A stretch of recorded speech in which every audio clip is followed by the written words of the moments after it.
Mark, very much, and good evening. I was a little disappointed when I saw such a good group here this evening, because I'm a little travel weary. But actually, you've energized me a bit. So I think I hope to at least keep myself awake, even if not you awake. Just come in today. It's wonderful to be here again, Georgetown. Every time I come here, it's a reminder of the mysterious and the wonderful fruits that come from the practice of meditation. And we just meditated in the meditation center here on campus. And it reminded me, 5 years ago I came here to do a sabbatical year of teaching, and began each class with a short period of meditation. And at the end of the term, the students all agreed that the 10 minutes of silent meditation at the beginning of each class was the best part of the course.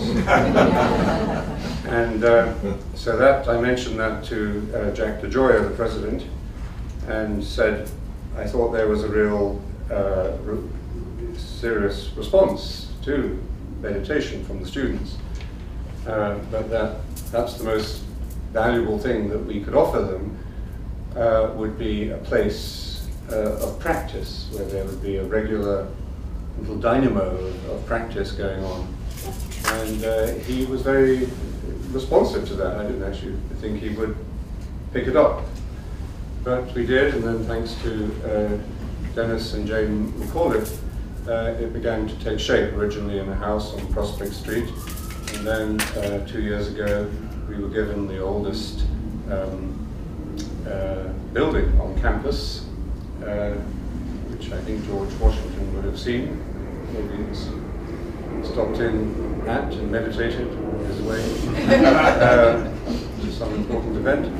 And that's where meditation now takes place twice a day. So it's a wonderful thing to see something grow and to put down its roots in ways that one couldn't have imagined at the time.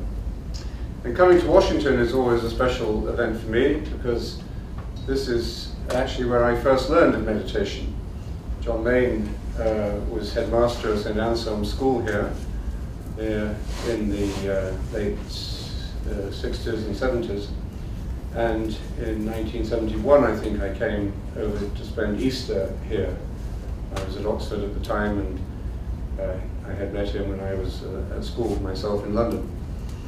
And during one of my conversations with him, he introduced me to meditation in a very light, with a very light touch, and just sort of sprinkled the teaching of meditation on my mind in a way that made me feel instantly, really, this was authentic, this was true, this was right. And I didn't understand it. I was reading a lot of religion and interreligious literature, and trying to find the answer through intellect, I suppose.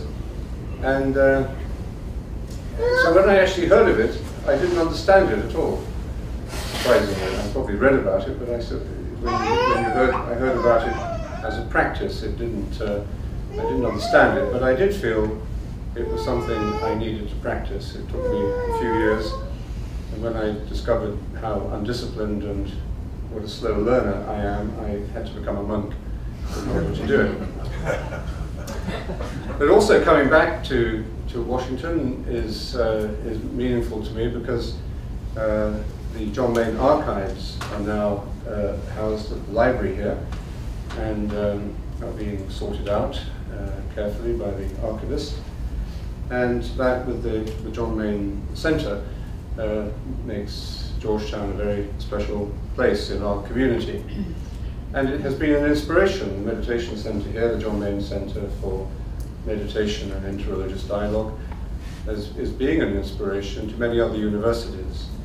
In fact, earlier this year I opened a meditation center at Caracas University, the University of Venezuela, And many other universities check in the Georgetown Meditation Center website to get ideas and get an inspiration for their work of bringing meditation to students. So the work of the center here, that Marco is doing this term, and Katie as a student associate, is bearing fruit in many ways. This evening I'd like to look at this tradition and practice of meditation from the point of view of crisis.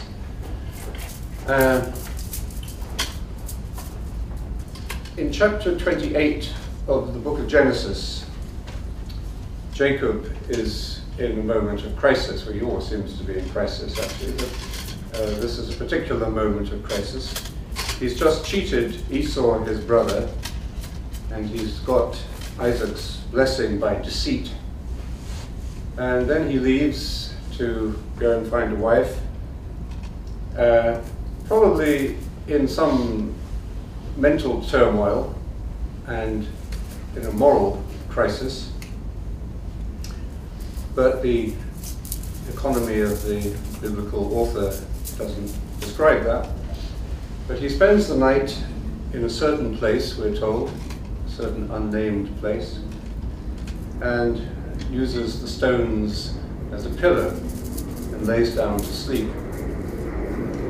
This is what happens.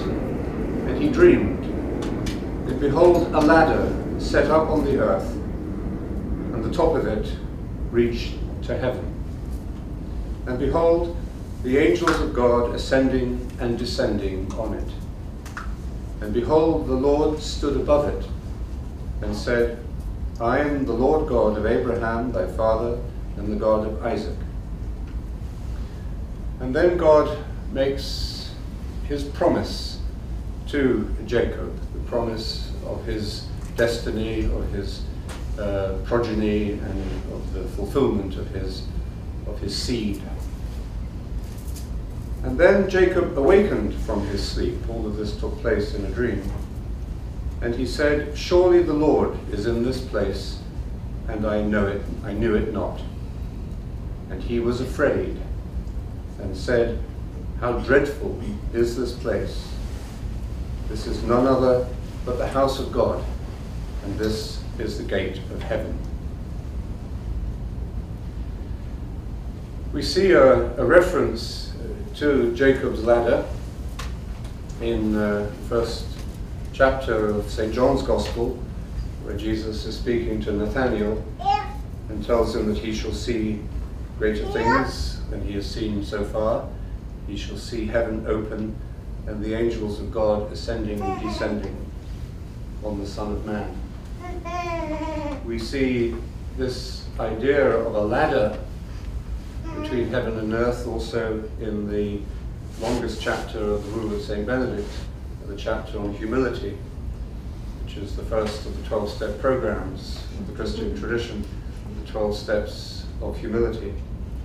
And he quotes Jesus as saying, whoever exalts themselves will be humbled, whoever exalts himself, whoever exalts himself will be humbled, whoever humbles himself will be exalted. And in one of the greatest, the most influential works of the Eastern Christian tradition, The Ladder of Divine Ascent by St. John Climacus, he also uses this very potent symbol and image of Jacob's ladder to describe the human journey to God. And I thought I'd invoke that story at the beginning of our evening, because